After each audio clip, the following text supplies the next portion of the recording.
So what exactly does the Philippines get out of this, and how does it strengthen our maritime capabilities? Let's get some insights from Dr. Aaron Jed Rabena. He's a professorial lecturer at the University of the Philippines and a fellow at the Philippine Public Safety College. Good evening, Aaron. Thanks for being with us tonight. Good evening, Miss Regina, Miss Gretchen, and Miss Sean. Very delighted to be on your show, and thank you for having me. So formal. Uh, let's begin with the intelligence sharing pact that we signed with the United States just today between Secretaries Teodoro and Austin. There's a lot of big words in there, to be honest. I know it's meant to facilitate information sharing, classified information sharing between the two countries.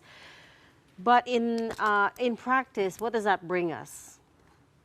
Yeah, so with the signing of this GISOMIA, I think the Philippines-U.S. Defense Cooperation has just reached a higher level and puts basically the Philippines on the plane of other U.S. allies like Japan and South Korea, with which the U.S. also has GISOMIAs. And so what this agreement means is that the alliance cooperation will involve more highly sensitive information. And so therefore, more trust is required in safeguarding this information. And so this is not just about the usual maritime domain awareness that we often hear about, but this is about information necessary for interoperability.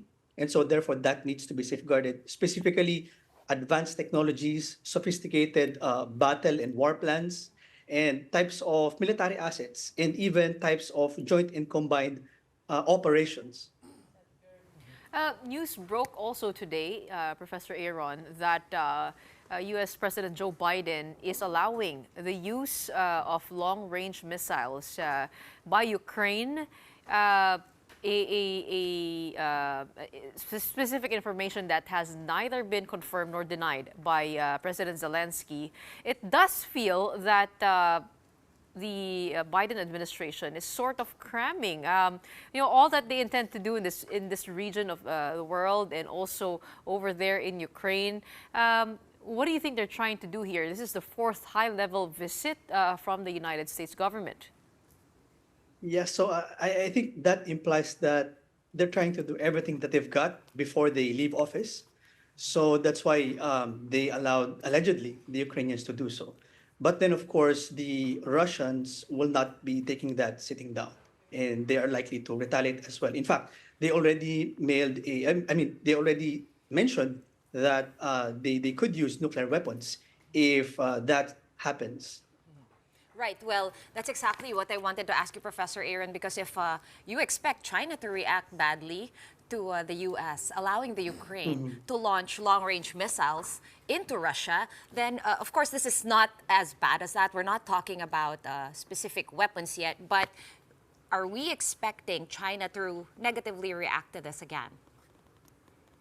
Yeah, for sure, because for China and Russia are very close strategic partners. And if I may relate this to the context of the Philippines, we recently just accommodated the Typhon mid-range missile system, Correct. right?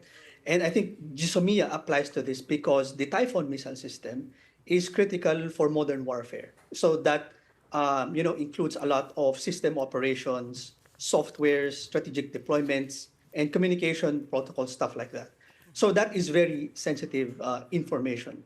And so in fact, even the Russians said that with the deployment of the Typhoon in the Philippines, they're also going to react. So with the missile system in Europe and missile system in the Indo-Pacific, I think we are seeing an integration of these two theaters. We're seeing closer cooperation between China, Russia, North Korea, and the Philippines, together with other security partners and allies, as can be seen in the proliferation of multilaterals in the region. Do you think, Professor, that this would extend beyond, technical, secure technical details to operate the artillery, etc.? Does this also go into like gathered intelligence, if you know what I'm saying? Yeah, for sure, especially in the maritime domain, because the GISOMIAs in Northeast Asia with Japan and South Korea, it doesn't just focus on missile systems by North Korea, but also Chinese and their mobilizations in the region. So here in this case, we're concerned that the U.S. and the Philippines are concerned about regional developments, and especially, of course, maritime security. So this won't just be about technical nitty-gritty stuff, but also, it will be regional in scope, considering that we are playing a more important role now in the region for the U.S. With the long range missiles, do you personally think that that's a good idea for the Philippines? And by the way, it's not been confirmed that we will be purchasing the Typhon missile system, but there is speculation, yes. But do you think that that's a good idea? Because on the other side of it, there's criticism that the Philippines is allowing itself to be dragged into this U.S.-led military buildup in the Indo-Pacific. Right. So you see, discounting the fact where the missiles came from. When we bought the BrahMos missiles from India, there was not a lot of backlash and uproar. But now that the missile system has been bought from the United States, the reaction is quite different. And in fact, other countries in the region like Vietnam and Malaysia, they also have missile systems. So as far as the Philippines is concerned, of course, any country has the right to build its beef up its defense capabilities, and we also have to understand that even if we do acquire and develop missiles, we also need to understand that the primary theater, the primary concern for us is, of course, the maritime domain, which is the maritime conflict and situation in the West Philippine Sea. I know this strengthens our ties with the United States, specifically the Combined Coordination Center. What kind of information do you expect that will be shared in that center? Could this possibly also drag us into the conflict up north, which is Taiwan? Well, yeah. So I think all types of mobilizations, prepositioning in the region, and speaking of Taiwan, because we have a mutual defense treaty with the United States, and so if the U.S. gets dragged in a conflict over Taiwan, the mutual defense treaty says that the Philippines should help its ally. So the Philippines, therefore, is expected to fulfill its end of the bargain. The same is true for the reason why we drag in the U.S. in the South China Sea. For example, if there's an armed attack on the Philippines in the South China Sea, the U.S. needs to come and aid us. And the same is true for the U.S. And there are other conflicts in the Pacific. That's what you call reciprocal defense treaty. It's not unilateral. So what you're saying, Professor Aaron, is that basically the United States and the Philippines are both laying the groundwork. So any potential, purchase of weapons and weapons technology down the line, parang kumbaga nakakontrata na.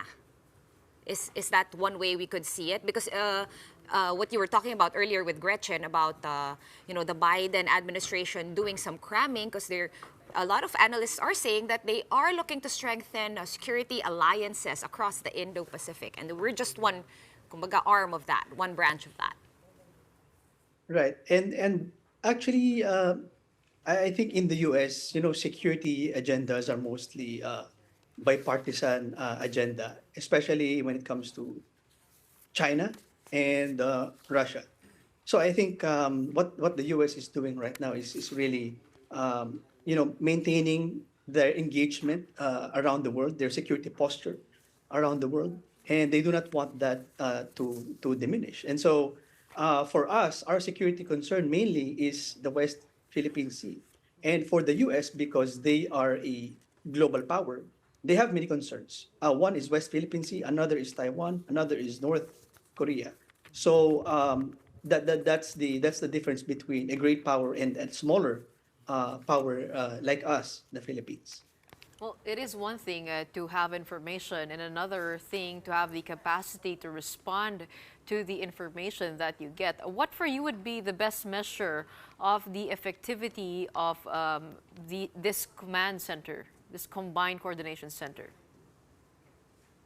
Right. I think so. Right now, we're in the process of modernizing our armed forces, and so we're acquiring a lot of military assets from the U.S., from Japan, South Korea, and other countries. So this will allow us to meet the expectations of the Americans and respond to various contingencies.